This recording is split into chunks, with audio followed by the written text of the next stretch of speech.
I'm Primitive Tim, and today we are in Sequoia National Forest, and that right there, that's a bear. So we're gonna zoom in up on him real quick.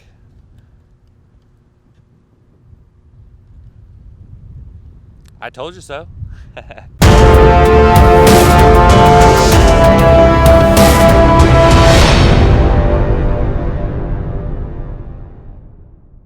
Alright, so I pulled up at this little spot, and there was a bear in the tree.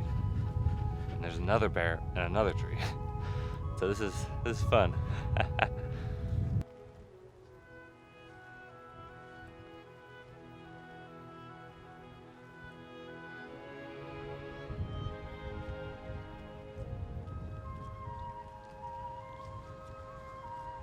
So it's really cool to be able to just sit here and watch this bear. I mean, we're more or less just out in the wild together, and he's right there. That's the bear. And there's another neat thing here. This is actually a brown bear. It's a black bear, but he's brown.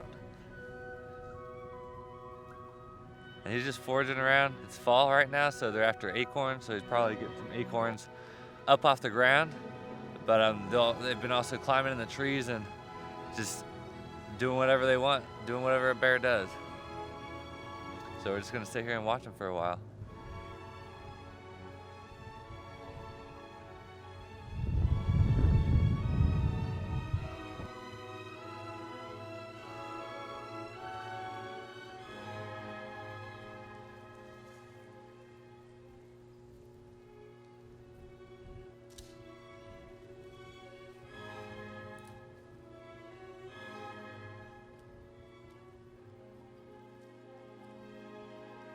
You get that Go, go, go!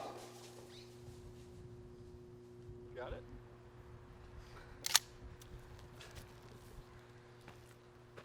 You want to explain real quick? That's rubber. Yeah, rubber bullets. There's an ongoing conflict with bears in Sequoia. I think what this ranger did was stupid. This bear was shot with a rubber slug because it was feeding near a picnic area within the national forest. I think this is very ineffective. The bears are hungry, and there is less competition with other animals around the picnic areas because of the human presence keeping more skittish animals out of the area. The next day, the same bear was back in the same area feeding. When we're in nature, it is our responsibility to be safe. We are under the law of nature and the law of the government. That means I must accept that the bear may pursue and kill me, while I cannot pursue and kill it due to my government's law. Animals never have and never will understand our law. All they know is the law of nature, and when I'm in their country, I must realize they play by a different set of rules, and I should set my expectations accordingly.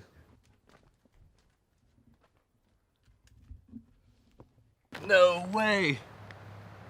This is a tarantula, and this is the first tarantula I have ever seen in my life. Uh-oh. He does not look happy at all. I'm not gonna pick him up then. Tarantulas are too cool. I mean, look at this thing. He's furry. Like, whoa, he's going into the camera. Ah! But he's so big, he's furry. He's almost like a mammal with these furs on him. Oh, man. Look at him. That is crazy. A tarantula. Not exactly what I was expecting, but I'll take it. I'm about to go see General Sherman, the world's biggest tree, and I'm so excited to have to run. Apparently I'm really, really close. Where are you, General Sherman?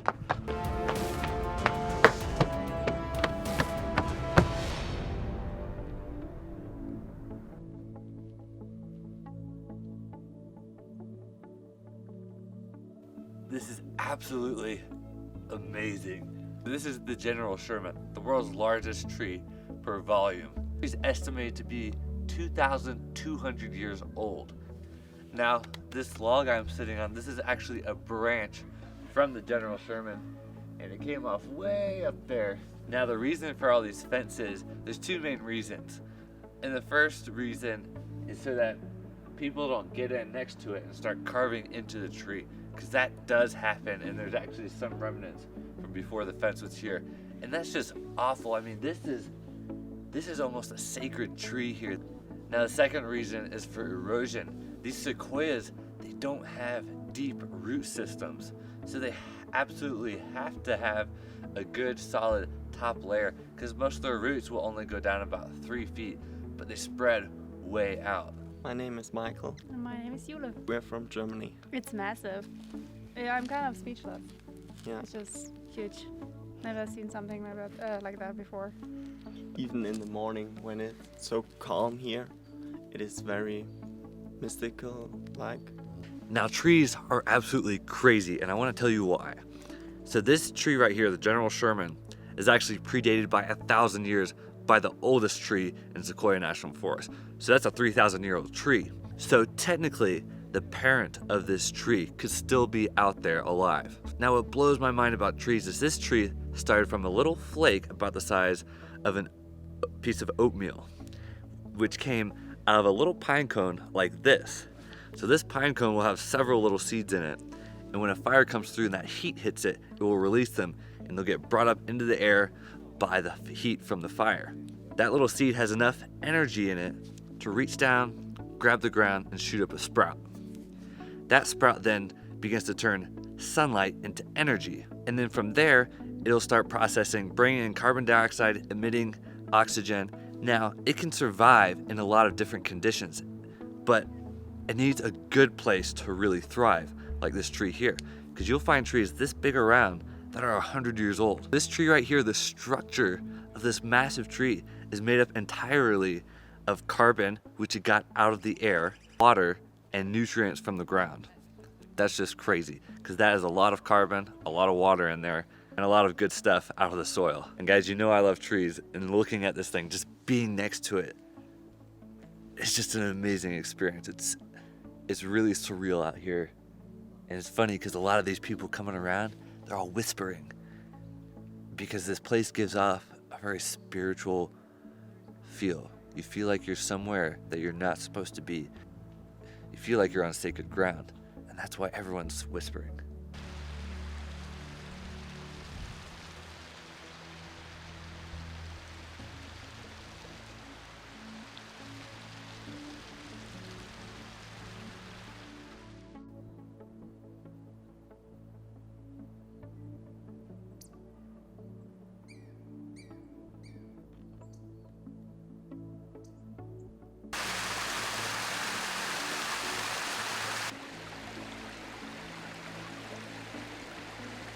Now what's so cool about this little pool in the creek is the way it was formed. So let's go up to a one that's completely dried out, and we'll see how this sort of thing happens. This was actually ground out with the force of water and sediment. You see, we have a lot of little rocks in here, and what happens is when the creek is a lot higher in the spring, and you have tons of water coming down here, the way the rock is formed will sometimes create a little current here. Current that spins around and around. And so right here is where you get that kind of thing. Now when you get current spinning around and around like that, the very center of it is basically still. So you get a lot of sediment getting caught up in there and getting spun around. And this is pretty much constant all during the spring and early summer. With all the sediment getting washed around, it ends up grinding these poles right into the rock. That's so crazy. But that's the power of nature. Now the sheer grit, like the trees right up here, is just absolutely awe-inspiring. These guys are basically just making a little mini forest on a rock face. And these aren't young trees either. These are big, old trees.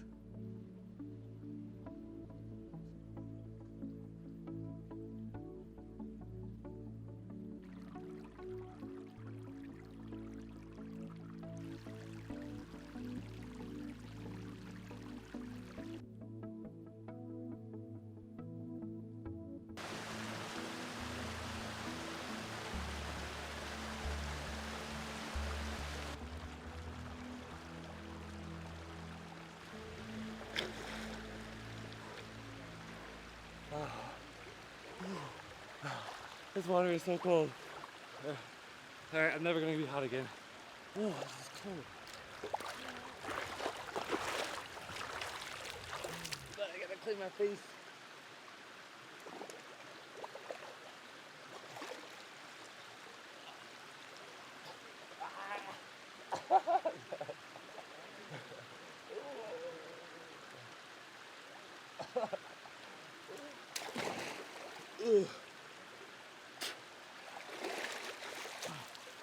Areas like this, these are my playground. I love places like this. You got huge boulders. They've been worn smooth by the river, and I get to go climb on them.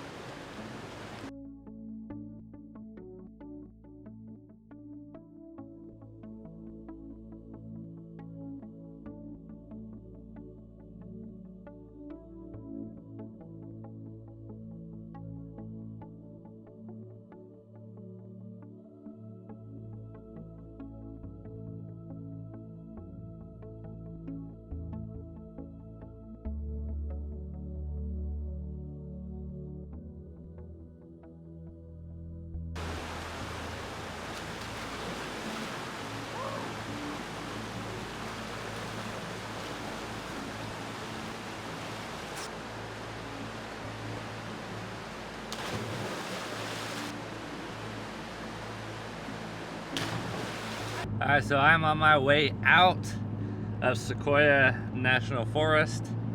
It has been awesome here. I saw 8 bears at least.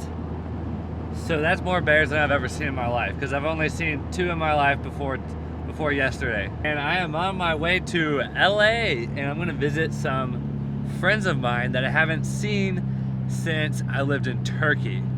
So that's been like 6 or 7 years, I think. So I'm really excited about that. So onward to LA.